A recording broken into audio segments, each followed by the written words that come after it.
Beberapa hari terakhir ini ada berita yang cukup menghebohkan bahwa salah satu perusahaan tekstil terbesar di Indonesia yaitu Sritex dinyatakan pailit. Bahkan gara-gara dinyatakan pailit tersebut, Presiden Prabowo Subianto sampai harus memerintahkan 4 menteri untuk menyelamatkan Sritex. Nah sebenarnya kira-kira bagaimana sih kejadiannya dan apa yang bisa kita pelajari terutama dari sisi investor? Yuk kita bahas.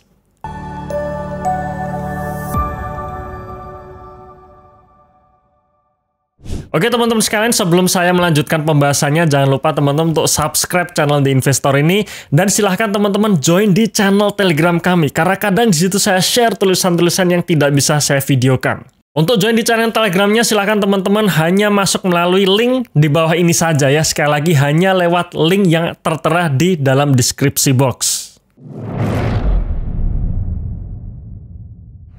Oke, kita masuk dulu di pergerakan harga saham Sril atau Sri Rejeki Isman sejak IPO ya. Kalau misalkan teman-teman sudah merupakan pemain lama di bursa kita, pasti teman-teman sebelum tahun 2020 kenal dengan yang namanya saham Sril. Kenapa? Karena waktu itu Sril merupakan salah satu saham yang populer.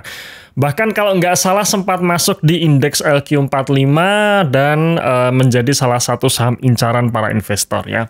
Jadi Sril ini IPO sekitar tahun 2013, kemudian tahun 2015 sampai 19 itu harga sahamnya cukup tinggi ya, di sekitar 400-an ya, 400 sampai 300 ya.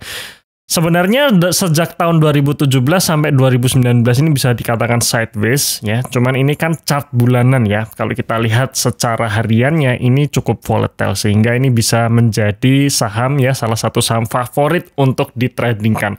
Sampai akhirnya tahun 2020 masa pandemi COVID-19 harga sahamnya jatuh. Setelah jatuh sebenarnya sempat rebound di tahun 2021 awal ya, atau akhir tahun 2020 sempat rebound sebelum akhirnya disuspend tahun 2021. Terakhir diperdagang di level 146, tepatnya ini sekitar bulan Mei tahun 2021. Sejak tahun 2021 bulan Mei sampai saat ini saham Sril tidak akan kita jumpai di perdagangan reguler karena memang status sahamnya saat ini disuspend. Kenapa saat itu saham Sril disuspend? Salah satu faktornya adalah Sril tidak mampu membayar hutang bunga MTN yang jatuh tempo. Nah ini pentingnya kita mempelajari neraca perusahaan teman-teman sekalian. Jadi ketika kita membeli saham untuk tujuan investing, salah satu hal yang harus kita perhatikan adalah di posisi neracanya. Apakah neracanya sehat atau tidak? Karena ketika suatu perusahaan dia menerbitkan surat utang berupa MTN maupun obligasi jangka panjang seperti itu ya. Dan obligasi tersebut diperdagangkan di bursa yang bisa dijual belikan untuk investor umum.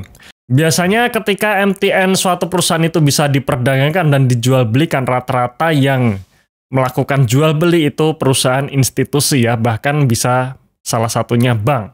Sehingga kalau terjadi gagal bayar, misalkan gagal bayar bunganya saja, hanya satu periode saja, itu langsung kena suspend ya. Jadi itulah pentingnya kita sebagai seorang investor untuk mempelajari neraca suatu perusahaan. Dan sebenarnya sebelum Sril ini disuspend ya, disuspend sekitar bulan Mei tahun 2021, artinya rilis laporan keuangan kuartal 1 itu sudah terbit. Dari situ sebenarnya sudah bisa kita analisa apakah Sril dalam kondisi sehat atau tidak. Nah, sekarang kita coba cek laporan keuangan Sril posisi kuartal 1 tahun 2021. Oke, ini adalah posisi aset Sril 31 Maret 2021 alias sebelum disuspend. Artinya ketika perusahaan merilis laporan keuangan ini bisa kita analisa berbahaya nggak ini, sehat nggak perusahaan. Nah teman-teman kalau lihat di sini kas dari Sril itu hanya sekitar 45 juta dolar di mana jumlah asetnya itu 1,4 miliar dolar. Yang artinya posisi kasnya tidak lebih dari 5% dari total asetnya. Tentu saja kalau posisi kas yang nilainya hanya kurang dari 5% bisa dikatakan kondisi perusahaan sulit likuiditas. Dengan kondisi sulit likuiditas ini kita coba lihat berapa banyak jumlah utang yang akan jatuh tempo. Ya, kita lihat posisi liabilitas, terutama liabilitas jangka pendeknya. Kenapa jangka pendek? Karena liabilitas jangka pendek inilah angka-angka yang harus dibayar atau hutang-hutang yang harus dibayar sebelum 1 tahun. Dan teman-teman bisa lihat di sini bahwa Sril ini pertama punya hutang jangka pendek yang akan jatuh tempo sebesar 600 juta dolar. Selain itu, hutang-hutangnya yang akan jatuh tempo juga banyak, seperti hutang bank jangka panjang yang akan jatuh tempo ini sekitar 382 juta dolar. Kemudian surat utang jangka menengah atau MTN-nya tadi sebesar 25 juta dolar dan obligasi alias surat utang jangka panjang yang akan jatuh tempo itu sebesar 360 juta dolar. Sekarang bayangkan teman-teman sekalian, suatu perusahaan memiliki kas hanya 45 juta dolar sedangkan utang yang akan jatuh tempo lebih dari 1 miliar dolar.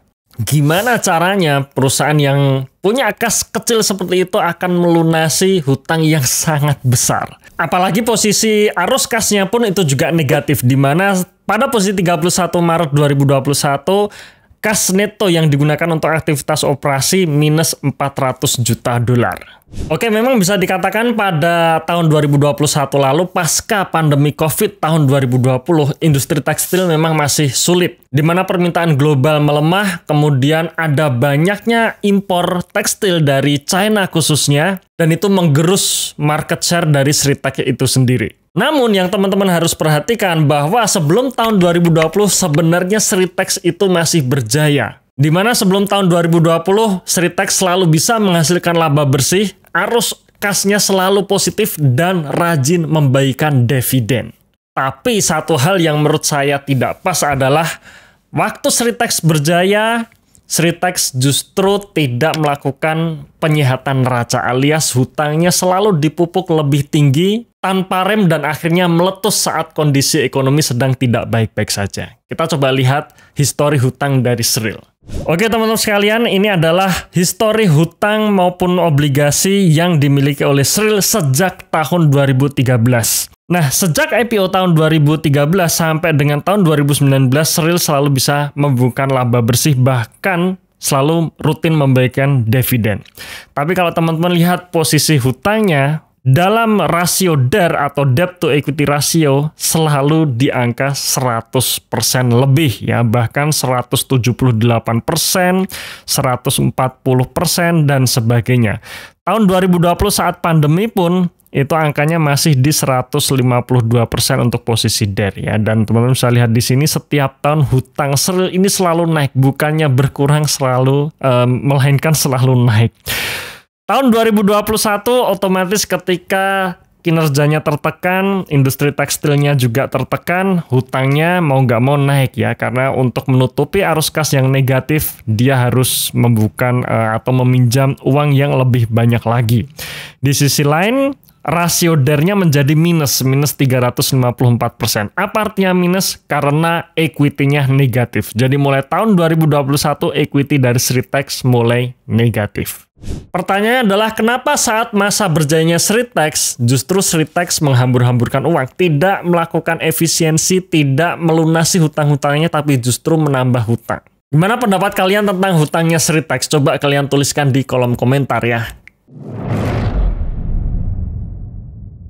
Ceritanya tidak hanya berhenti sampai di situ saja teman-teman sekalian. Jadi sebenarnya Sritex ini setelah disuspend gara-gara tidak bisa membayar bunga MTN yang akan jatuh tempo tersebut, Sritex sudah memiliki timeline sampai tahun 2025 untuk menyelesaikan PKPU ini. Di mana pada tanggal 10 Mei 2021 muncul pengumuman PKPU yang membuat harga saham Sritex disuspend. Kemudian tanggal 28 Januari tahun 2022 terjadi PKPU pengadilan di Semarang, di mana putusannya adalah PKPU dengan perjanjian perdamaian. Ya, teman-teman kalau lihat di tabel ini progresnya sudah 100%. Alias sebenarnya perjanjian perdamaian ini artinya sudah ada kesepakatan antara perusahaan dengan para kreditur. Cuman ada beberapa pihak yang tidak menerima. Sampai akhirnya pada bulan Februari tahun 2022 salah satu krediturnya yaitu Bank QNB mengajukan permohonan kasasi, yaitu permohonannya adalah pilot. Tapi menariknya kasasi tersebut ditolak oleh MA ya pada tanggal 30 Desember tahun 2022. Putusannya cukup lama dari bulan Februari sampai dengan Desember 2022. Nah, sebenarnya timeline tersebut masih berjalan sampai dengan tahun 2024 bulan Desember, di mana ada relaksasi atas perjanjian homologasi dengan kreditur dan progresnya ini sudah mencapai 60%. Kemudian rencana untuk bulan Maret tahun 2022 ada moratorium dengan pengadilan di Singapura, dan 30 Juni 2025 ada pengakuan restrukturisasi di Amerika Serikat. Jadi timeline mengenai PKPU ini sangat panjang ya, sampai tahun 2025 bahkan sampai ke luar negeri. Tapi sayangnya sebelum bulan Desember 2024 ada salah satu kreditur yang menggugat Pilot Sritek, yaitu PT Indobarta Rayon, di mana PT Indobarta Rayon mengajukan Pilot ke Pengadilan Semarang dan disetujui. Nah, PT Indobarat Rayon menganggap bahwa Sril ya atau grup Sritek ini masih memiliki hutang sebesar 101 miliar rupiah, di mana melalui perjanjian perdamaian tersebut seharusnya grup Sritek membayar cicilan bulanan sebesar 17.000 US dollar ya, atau sekitar kurang lebih 200 juta rupiah per bulan. Sebenarnya angka tersebut seharusnya bisa dilakukan ya, mengingat bahwa Sritek ini adalah sebuah perusahaan yang besar tentunya. Cuman dari grup Sritek sendiri melakukan pembelaan bahwa sebenarnya Sritek setelah melakukan sejumlah pembayaran yang bahkan lebih daripada ketentuan minimum yang ditentukan putusan homologasi. Setelah diputuskan Pilot oleh pengadilan, maka Sritek selanjutnya akan mengajukan kasasi supaya Pilot ini bisa ditolak. Nah, menurut kalian apakah nanti Pilotnya Sritek akan ditolak? Coba berikan pendapat kalian di kolom komentar ya. Tentu saja dengan adanya berita Sritek akan Pilot, ini berpotensi saham Sril akan di-delisting. Salah satu faktor delistingnya karena sudah 42 bulan sejak Mei tahun 2021 saham Sril sudah disuspend. Ya, ketika suspend sudah sangat lama, potensi delisting itu akan besar. Memang akan menjadi pertanyaan bagaimana nasib para investor Sril. Well, saya sendiri juga tidak bisa menjawab. Ya, karena perjalanan Sril untuk mengatasi PKPU ini ternyata masih sangat panjang. Mungkin kalau saya sendiri, misalkan saya terjebak di saham yang sudah berpotensi delisting seperti ini, saya mungkin akan ikhlaskan saja ya. Anggap ongkos belajar dan ke depan nanti saya akan lebih berhati-hati dalam memilih saham. Saya akan pelajari betul bagaimana kinerja perusahaan, bagaimana neraca perusahaan. Apakah neracanya sehat atau tidak. Kalaupun misalkan neracanya sakit, berpotensi sehat atau tidak. Itulah pentingnya kenapa kita harus memperhatikan fundamental perusahaan. Karena dengan kita memilih perusahaan yang berfundamental sehat, kinerjanya bagus, itu bisa memberikan ketenangan investasi. Oke, mungkin sampai di sini saja teman-teman sekalian pendapat saya mengenai saham Sril. Semoga bermanfaat. Sampai jumpa di video berikutnya dan salam Passive Income.